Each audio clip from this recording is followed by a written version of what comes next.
दिल्ली में कई सारे पूर्वांचली वोटर हैं, लेकिन जब वो बिहार में वोट डालता है और नॉर्थ ईस्ट दिल्ली में डालता है, वोटर की साइकी में आप क्या फर्क पाते हैं?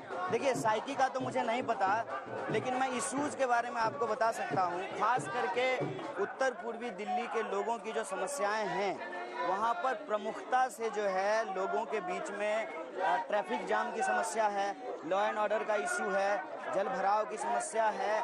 आपसे तो मैं ये भी आग्रह करूंगा कि एक बार आप सांसद जी ने जो 2 गांव गोद लिए थे, उन गांव को भी जाकर के देख लीजिए।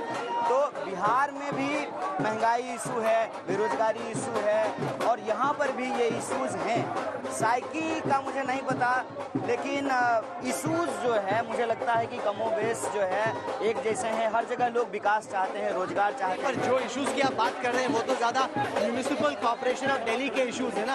अगर आप एमपी बन भी गए यहाँ पे, आप क्या कर लेंगे? नहीं, ऐसा नहीं है। मैंने इसकी तफ्सीस की है, हमारे साथ एमएलए साहब हैं। यहाँ ज्यादातर विकास के काम जो हैं वो प्रशासनिक अरंगे की वजह से अटकाई गई है।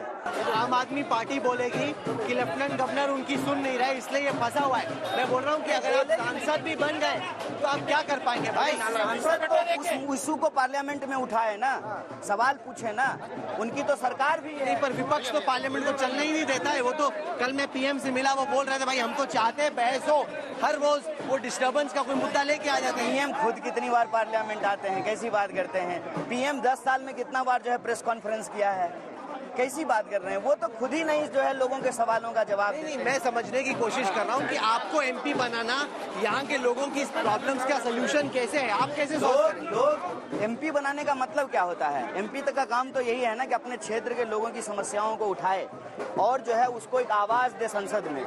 जब सांसद 10 साल में एक सवाल ही नहीं पूछ रहे हैं इस क्षेत्र को लेकर के, लोगों से बात ही नहीं कर रहे हैं, और उनके जो फंड आते हैं उसको वो खर्च नहीं करते हैं, तो इसको तो एक सांसद रिजॉल्व कर सकता है ना अपने इंडिविजुअल लेवल पर। कन्हैया, जब से आपको कांग्रेस पार्टी और इंडिया अलायंस ने नॉर्थ ईस्ट दिल्ली में अपना एमपी कैंडिडेट अनाउंस किया है, तब से हम देख रहे हैं कि कांग्रेस पार्टी में काफी नाराजगी है। कई सारे जो वरिष्ठ लोकल यहाँ के दिल्ली के लीडर्स हैं वो छोड़ कर जा रहे हैं कि बाहरी लोगों को कांग्रेस पार्टी मौका दे रही है, लोकल टैलेंट को रिकॉग्नाइज नहीं कर रही। देखिए, लोकल की अगर बात कीजिएगा तो हम तो जमीन पे चल रहे हैं।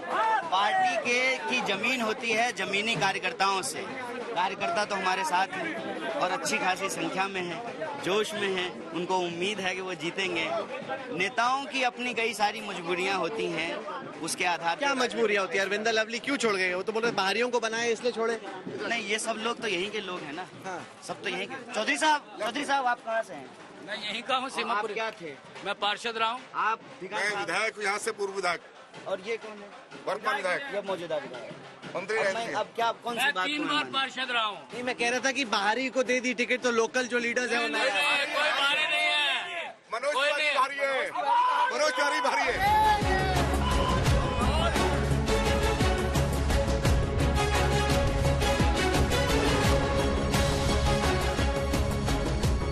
कांग्रेस की तो स्थिति आजकल का नहीं है, बहुत खराब है। आपको लग रहा है कुछ आप योगदान दे पाएंगे इस पार्टी को फिर से खड़ा करने में, क्योंकि ये तो एकदम डूबती ही जा रही है। नहीं, मेरा ये प्रश्न है कि ये तो भाजपा का नैरेटिव है। भाजपा नहीं, मैं तो वोट शेयर देख के बता रहा हूँ। नहीं, वोट शेयर देख करके आप अगर बता रहे हैं तो आप मुझे बताइए कि देश की सबसे बड़ी विपक्षी पार्टी कौन सी है? कांग्रेस ही है।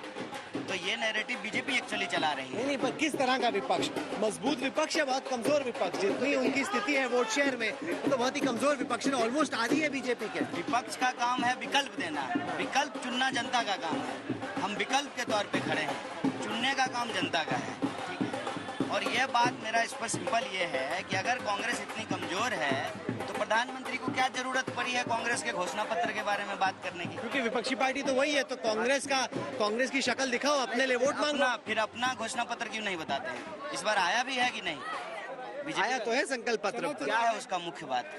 नहीं, वो बहुत कंटिन्यूटी की बात कर रहे हैं, ग्रोथ की बात कर रहे हैं, स्टेबिलिटी की बात कर रहे हैं, मजबूत नेता की जैसे हम कह रहे हैं कि महिलाओं को 1 लाख रुपया देंगे, 8,500 महीना देंगे, युवाओं को 1 लाख की नौकरी देंगे, 30 लाख जो है पद भरेंगे, किसानों के लिए जो है MSP के कानून की गारंटी करेंगे। ऐसा कोई एक चीज आप बताइए। यूनिफॉर्म सिविल कोड की बात कर रहे हैं कि उनके लिए इस बार यूनिफॉर्म सिविल कोड आइडियोलॉजिकल मतलब बेरोजगारी की बात नहीं, उन्होंने उसकी भी बात की है, कई सारी बात नहीं कर रहे हैं। तो देश में जो सबसे ज्यादा बेरोजगारी है उसके लिए उन्होंने क्या कहा है? जो उन्होंने कहा था कि हर साल 2 करोड़ नौकरी मिलेगी, तो जो है 10 साल में 20 करोड़ नौकरी होना था, तो उस पे उनका क्या कहना है? नहीं, जहां तक इस नौकरी का सवाल है, कल हमने पीएम से ये सवाल पूछा भी, लेकिन कुल मिला के स्थिति ये है कि लोग आपकी बातें सुन रहे हैं और बीजेपी की बातें सुन रहे हैं। उनको फिलहाल ये लग रहा है कि जो बीजेपी के वायदे हैं या जो उनके आश्वासन है उनमें ज्यादा दम है। नहीं, यही नैरेटिव है, मैं कह रहा हूँ। अगर उनके आश्वासन में दम है सर, अभी हाल में हिंदी हार्टलैंड में 3 स्टेट्स वो जीते, नैरेटिव नहीं, आंकड़ों की हकीकत है। सर, आंकड़ों की हकीकत है कि उनसे 9,000 ज्यादा वोट आया हमको, ये भी तो आंकड़े की हकीकत है। 9,000 ज्यादा वोट आया ना। मेरा एक लॉजिकल क्वेश्चन है कि अगर उनके घोषणा पत्र में दम है तो वो अपना घोषणा पत्र छोड़ करके हमारे घोषणा पत्र की बात क्यों कर रहे हैं?